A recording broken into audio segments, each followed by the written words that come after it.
This ain't you, bro.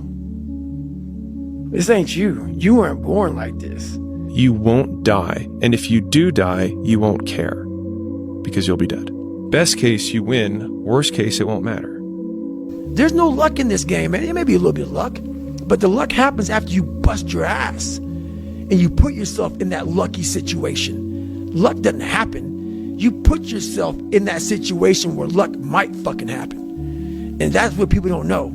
If you believe it, if you really believe that you could be something, if you have that little voice in your head saying, hey, you got talent, you could do this, then follow that voice. Fuck your motivation. Fuck your motivation. You need discipline, because motivation's not there every day. I'm missing motivation most days. Wow, Some really? days, yeah, sometimes I got motivation. Sometimes I'm like, fuck yeah, today I felt good. I can't wait to get to the gym. But a lot of days, like, gotta get to the gym. And then once I get going, then I feel great. Yeah. And I feel great when it's over. But it's that beginning part that's hard, because your body wants to stay comfortable. Your body will trick you, like, man, today you should take the day off, Theo. You don't feel good. Theo, what did you get, like 6 hours sleep last night?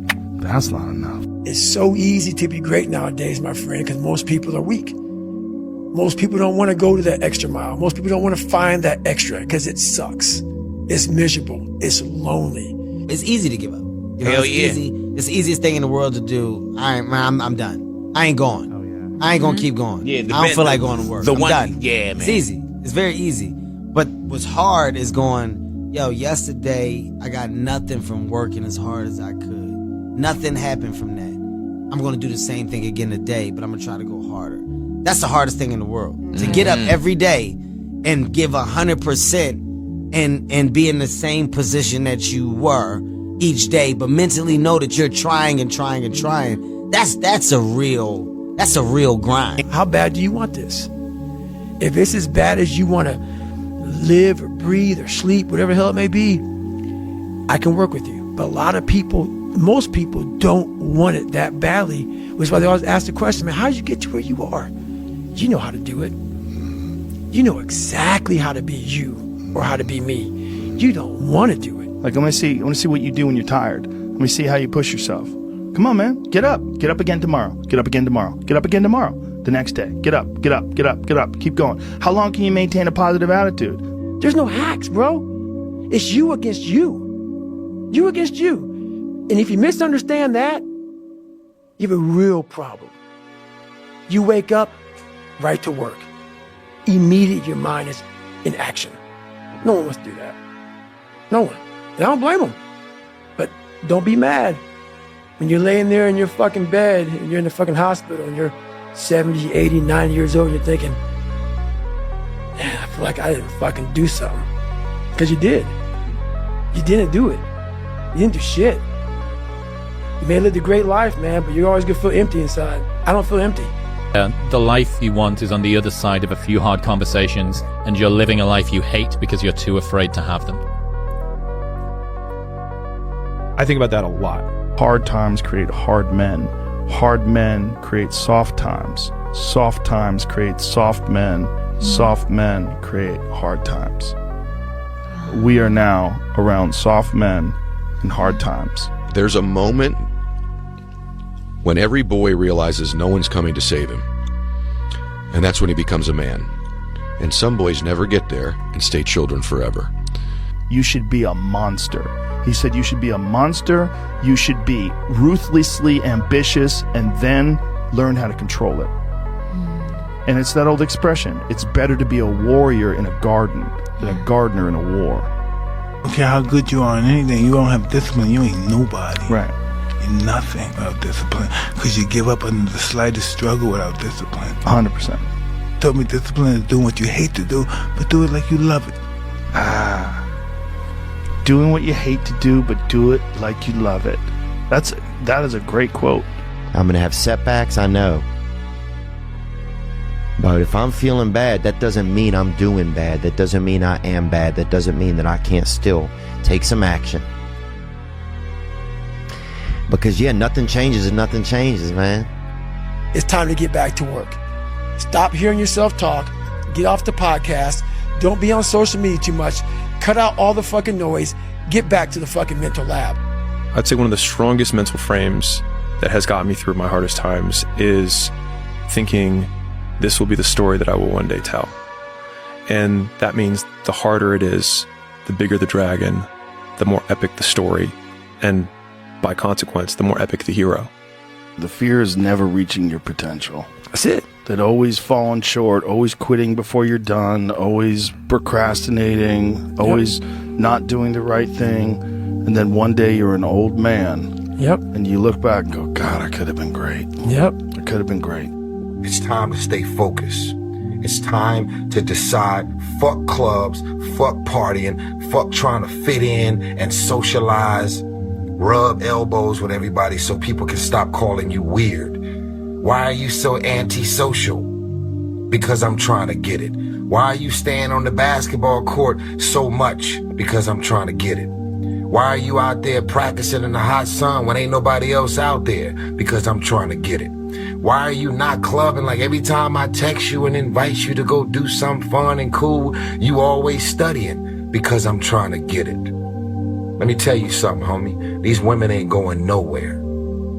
These clubs, these parties, all this shit ain't going nowhere. The more weird you are is a reflection of how committed you are to focusing on your shit, molding and shaping and developing your ideas and your craft so that when it's time for you to make your rounds, you gon' fly. People only root for people who don't need it. Like the amount of times when I was on my lonely path where I was too different from the friends that I had, but not successful enough to be friends with the people that I wanted to be friends with. That's when you want people to root for you. That's when you want people to support you. Once you've already won, people are like, he's amazing, he's so good. But like, that's the time when you need it the least. And so you always have to be the person who roots for you before everyone else does. And it's usually a single clap in the auditorium for a very long period of time. It is a slow clap that's just you rooting for you. And that visual, I think, is one that you can kind of take because it is. People struggle to do things alone. And the path of the exceptional person is one of an exception, which means that you are not with other people. And rather than fighting that or bemoaning it, see it as an indicator that you're on the right path. Because if everyone else were cheering you on, then it means you're not in the right place, because it means you're just like everyone else, and that's not where you want to be. Life isn't fair at all. At all. So what are you going to do about it? I knew that no one was coming back to help me. No one was going to miracle me to be somebody special. So mentality is the only thing that gets us through life. I was an underdog. We are all underdogs in life. Even the baddest person in the world should think that way. So you should always have I've never arrived mentality. And the can't hurt me mentality is no matter where you come from, the sewer or wherever you think you're from. When I got out of the sewer, I got to the road and looked around and said, can't hurt me. Nothing should be able to hurt you. If you believe that, it starts to become true. Be the guy who embraces the ugly, the miserable. Be the guy who embraces hard work, the grind. Don't be afraid of being hurt. Don't be afraid of sacrificing some blood. You know, there comes a day, man. Everyone's gonna have this day. There comes a day where being average, being mediocre is just sickening to you. It's just sickening. It makes you want to throw up. Because you've seen people with far less talent than you. As you're growing up with them, their childhood buddies, whatever else, they didn't have what you had. Yet now they're fucking to become something that you haven't. There comes that day. It's either when you're young, you know, and it strikes you on the baseball field because you're sick of striking out, or it's when you get fired from your 5th job, you know, and your wife and kids are on your ass because you don't know how to support them anymore. There comes a fucking day where push comes to shove. Where being mediocre, being like average and shit just fucking burns and sucks so much. You can't deal with it one more day, and you get off your fucking ass, and you create something that's always been there. It's always been inside of you trying to come out. but you've never wanted to unwrap it because it's too much fucking pain and commitment. I'm a big fan of power follows the blame finger. So like wherever you point the blame finger is where the power follows. And so it's like if you point it at the government, government has the power. If you point it at your spouse and say like it's their fault that I'm not in shape, it's their fault, they never let me do anything, it's like, well, you're giving them all the power. And so it's like until you're like it's my fault, it also becomes my responsibility.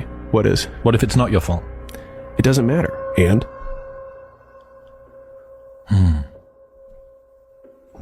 like I can't run marathons because I lost my leg at birth. And either you can just never try, or you put the metal thing on and you do it anyways.